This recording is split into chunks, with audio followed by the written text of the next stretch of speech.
Welcome to the Pooch Parenting Podcast, a podcast for parents with dogs. I'm Michelle Stern, a certified professional dog trainer, mom, and former teacher. Living with kids and dogs at the same time can feel like a circus. I know because I lived it too. Join us as we interview a variety of experts and parents to discuss topics that will make parenting with dogs easier, safer, and less chaotic. Also, you can love living with your dog again. I'll always keep it real, which might even mean that you hear the messiness of life in the background on occasion, but at least you know you're not alone.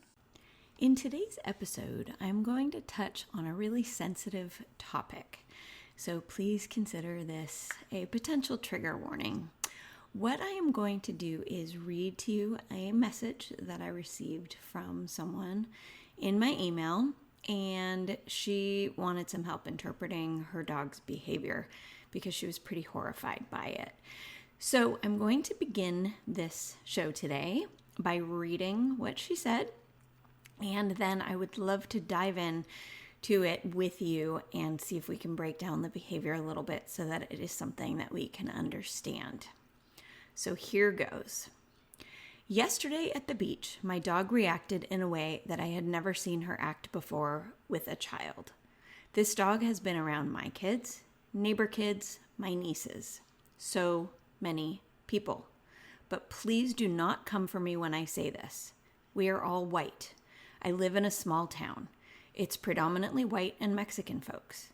Yesterday at the beach, she full-blown tried to take out a little African American girl. It instantly broke my heart and made me feel incredibly ashamed. Is my dog racist? I don't mean that to be funny at all.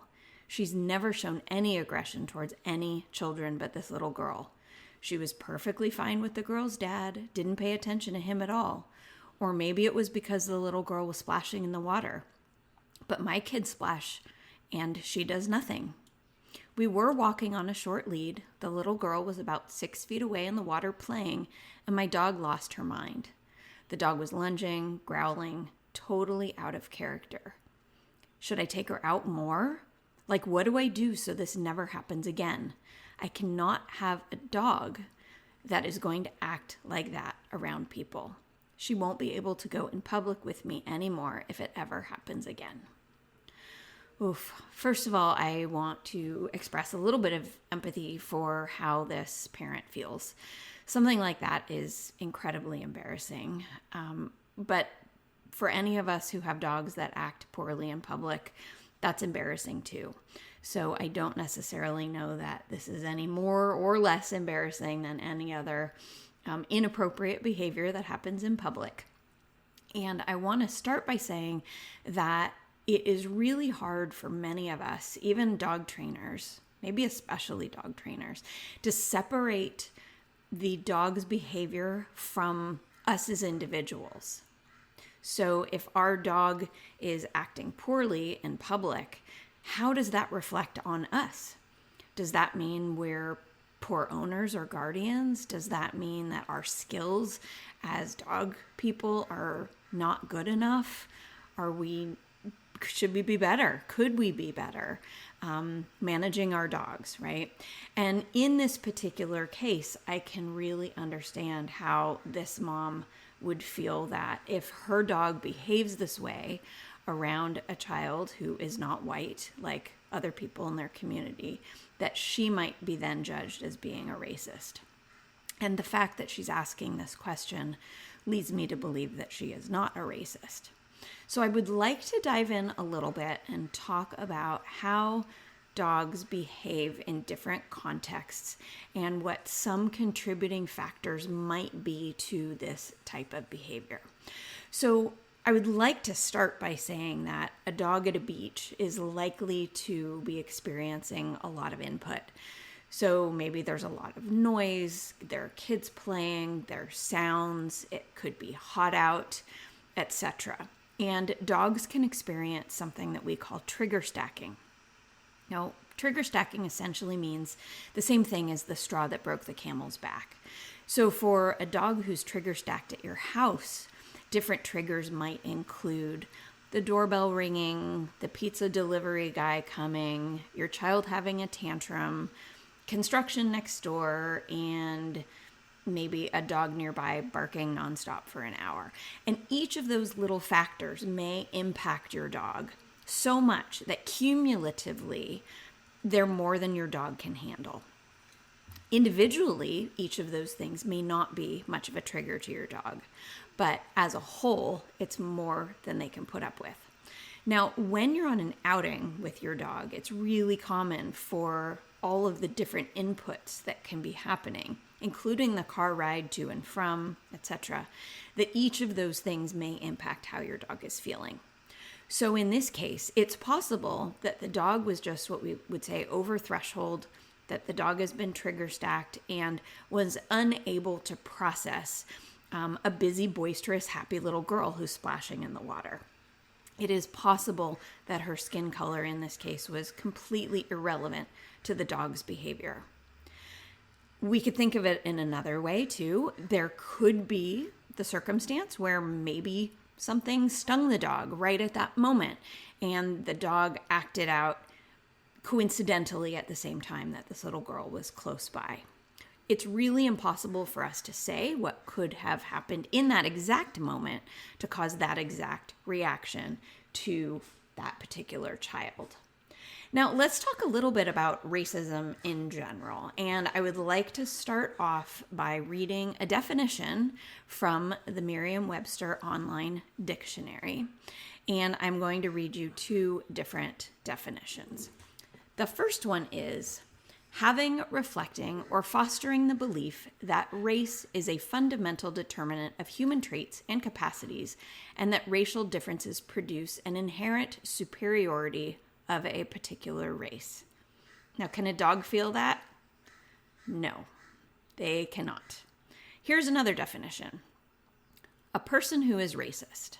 Someone who holds the belief that race is a fundamental determinant of human traits and capacities, and that racial differences produce an inherent superiority of a particular race.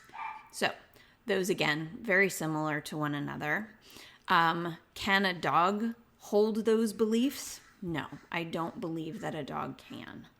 However, I do not want to dismiss the fact that dogs can act differently towards people who look different and towards people who smell different from what they are used to. So if you live in a community that lacks diversity, that is a more homogeneous community, there is the possibility that a dog has not been exposed to a variety of types of people. And in that case, it's possible that the dog may be suspicious of something that is different than what they are used to. It's as simple as a lack of exposure. The other thing to consider is that if you yourself might be biased against a group of individuals, then you're less likely to be spending time around that group of individuals. So it is worth it to think about our own potential bias and be honest about that and own it. Our dogs, after all, can be sensitive to how we feel about certain things. They're excellent at reading body language since that's a common way that they communicate with one another. So if they feel that we're tightening up or tensing or holding our breath in any set of circumstances, it's possible that they will act in a certain way in response to that. Now, another thing to consider is that different cultural differences with different types of people might impact how your dogs respond to certain people, especially, again, if they're unfamiliar with those. So, for example, if your dog encounters someone with a long beard or wearing a gown or a head covering, including hats, by the way, even a cowboy hat can startle many dogs, then it's possible that your dog may react in a way that is unfamiliar to you and even unfamiliar to them.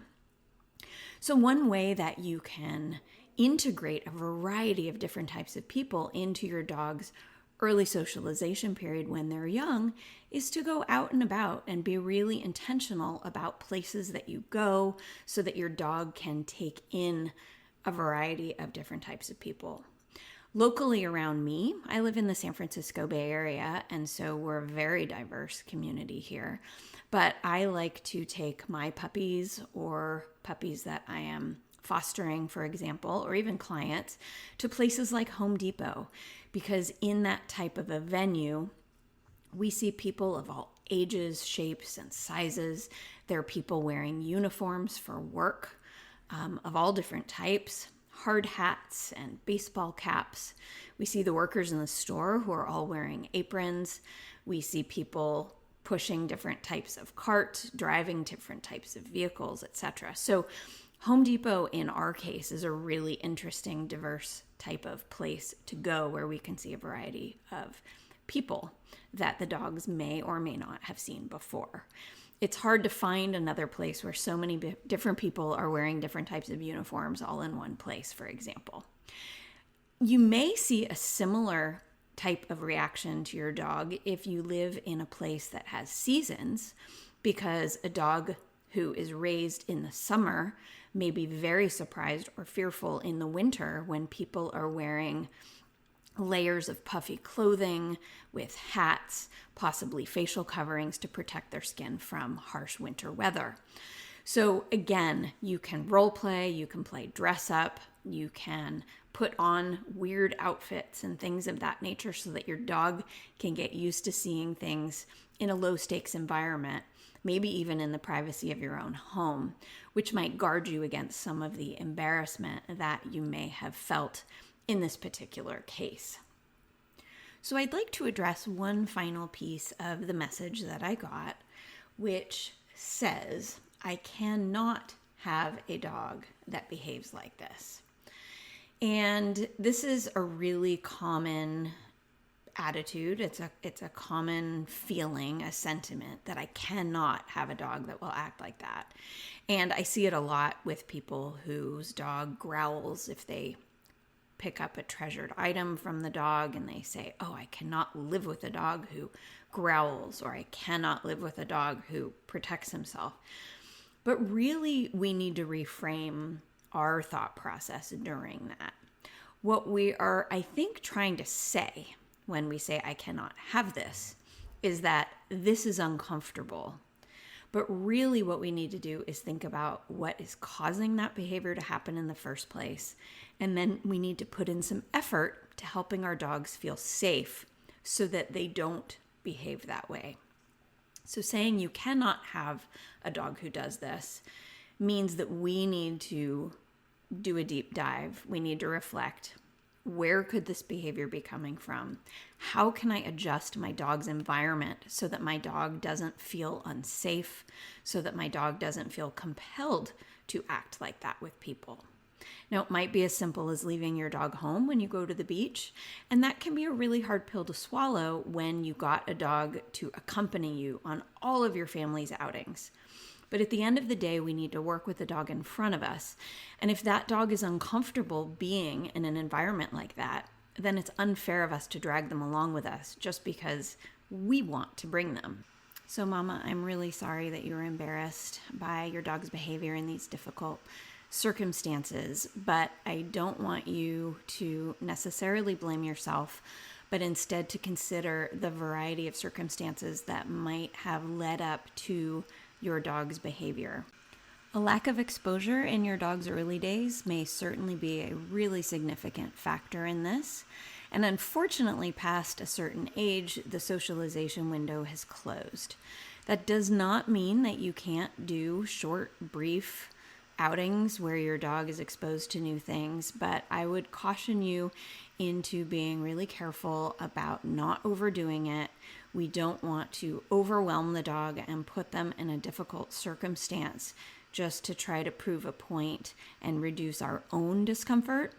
At this point, I think we need to think about how to help the dog to be more comfortable out in the world, and that may mean staying home if they can't process their feelings in a healthy way for a while. I would encourage you also to work with a positive reinforcement dog training professional who can guide you on how to do this in a safe and structured way so that we are not inadvertently being punishing to our dog by putting them in circumstances that make them uncomfortable. So for example, My son is afraid of spiders, so I would not encourage you to throw him into a room full of spiders as a way to get him used to it. And a really good qualified dog training professional can help you pace work with your dog so that you are consistently getting a positive emotional response out of your dog instead of one that is feeling overwhelmed. So I hope you found this helpful. I'm really happy that you reached out to me.